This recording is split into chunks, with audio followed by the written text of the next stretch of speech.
This videotape is the second in a series titled Physical Therapy Management of the Patient with Quadriplegia. It presents a ventilatory management program for the patient with quadriplegia and high paraplegia, and has been developed as a self-instructional tool which is most effectively used with its accompanying study guide. It may be helpful for the viewer to follow the printed outline in the study guide while watching this videotape. During normal ventilation, breathing is a three-dimensional activity. Each of the three planes of ventilation shown on this figure is affected by gravity at all times and in all postures.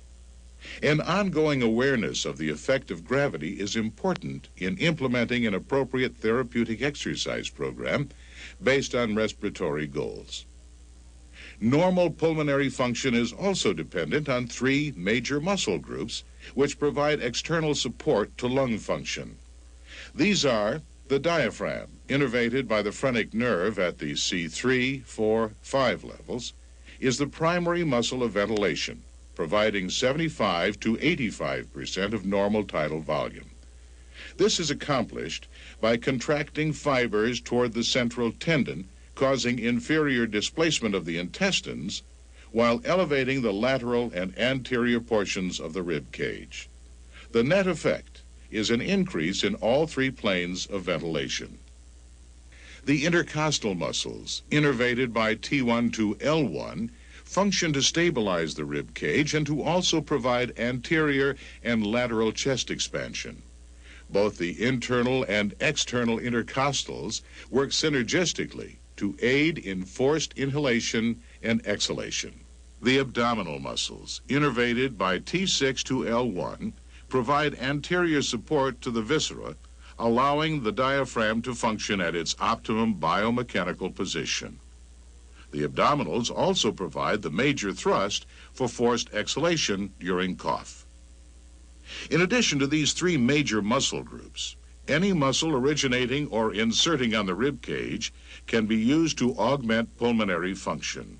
These accessory muscles are the erector spinae, innervated at the T1 through S3 levels, the serratus anterior, innervated at the C5 through C7 levels, the pectoralis major and minor, innervated at the C5 through T1 levels, the scalenes, innervated at the C3 through C8 levels, the sternocleidomastoid, innervated by the accessory nerve and at the C2 and 3 level, the trapezius, innervated by the accessory nerve and at the C2 through C4 levels, and the hyoid muscle group, innervated at the C1 and C3 levels and also by the trigeminal nerve. These accessory muscles provide alternative ventilation potential, primarily in the upper chest area. This is particularly important in spinal cord injury, as it results in neuromuscular loss and subsequent respiratory dysfunction in injury levels as low as L1. 4 groups of spinal cord levels of injury will be presented in relation to their functional losses. Paraplegics at the T1 through L1 levels of injury, quadriplegics at the C5 through C8 levels of injury, quadriplegics at C3-4 injury levels, and quadriplegics at the C1-2 levels. After the functional levels are presented, these 4 patient groups will be discussed in relation to the evaluations and therapeutic exercise programs relevant to their needs. In paraplegia, loss of abdominal muscle function leads to decreased anterior abdominal wall support, resulting in an inferior and anterior displacement of the viscera. Normal visceral position optimizes diaphragmatic contractions. Thus, the loss of abdominal wall tone and subsequent inferior shift of the viscera decreases the diaphragm's mechanical advantage, the patient's ability to increase intra-abdominal pressure. Loss of intercostal muscle function results in decreased lateral and anterior chest expansion and a loss of inherent ribcage stability. Without resting intercostal muscle tone, gravity will, over time, pull the ribcage inferiorly, thereby increasing its overall length and decreasing its overall width. The added loss of the internal intercostal muscles, which are expiratory in function, further contributes to an increase in the patient's residual lung volume. Also, decreased intercostal muscle action further reduces diaphragmatic function, contributing to a flattening of the arc of its dome. Therefore, the diaphragm, although fully innervated, cannot perform at its pre-injury level. The person with a spinal cord injury below the T1 level will show a compensatory breathing pattern as demonstrated here. Note the decrease in anterior and lateral expansion of the lower chest, a more pronounced rise in the abdomen. The pattern is commonly referred to as belly breathing. Functionally, paraplegic patients with lesions at T1 to T5 show a significantly greater loss of ventilatory function than those with lower lesions at the T6 to L1 levels. The next group of patients, those with lesions at the C5 to C8 levels of injury, compound their ventilatory impairment by now incurring a complete loss of expiratory muscle function.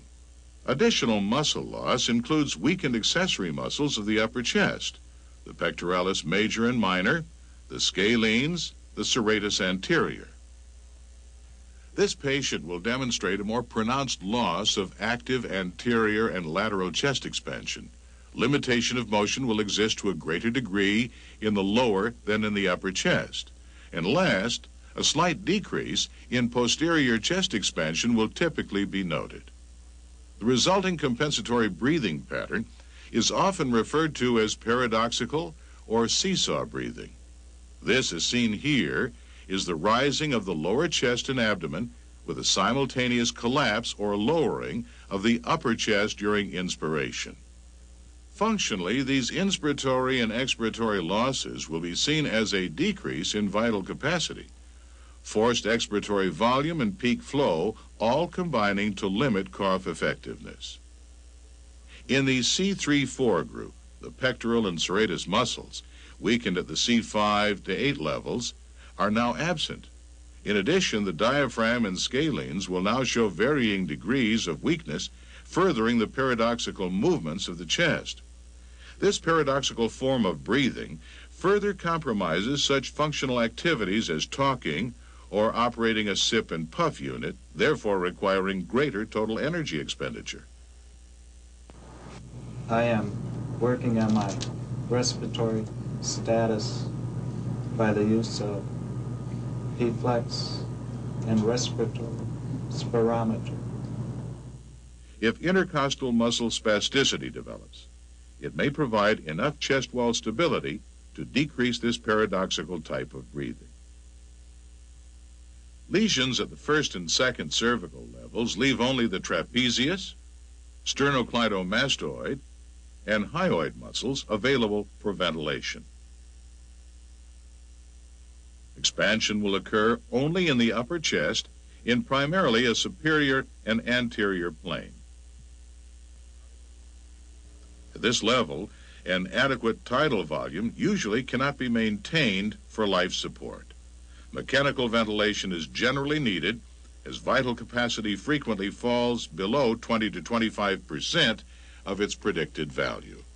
We have just presented an overview of the neuromuscular changes that occur during ventilation at significant levels of spinal cord injury. A more detailed summary is available in the printed study guide that supplements this videotape. We will now present selected components of a respiratory evaluation necessary for planning an effective therapeutic exercise program. The first step in a physical therapy respiratory evaluation is to obtain a patient history and to review medical records for past and current risk factors which will impact on subsequent management. In general, spinal cord injury above T5 is considered a risk factor for the development of pulmonary dysfunction. Other factors might include a previous history of cardiopulmonary disease or injury, smoking, allergies, musculoskeletal deformities, obesity, and age. It's important that the patient be observed in both upright and reclining positions to note differences in respiratory function. An initial observation will be to check for distal signs of respiratory distress, cyanosis of lips or nail beds, increased working of breathing or overuse of accessory muscles, increased respiratory rate, furrowed brow, or flaring nares. This proceeds to observations related to posture, shoulder and pelvic position relative to the thorax, spinal alignment, shape and size of the chest, auscultation of the lungs, general level of neuromuscular tone, patterns of breathing, and components of speech or phonation to include voice intensity, duration of phonation, and variation of voice quality.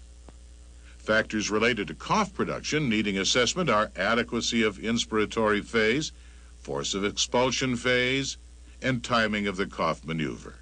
It is beyond the goal of this video to demonstrate the objective laboratory or clinical measurements which should be considered prior to treatment planning.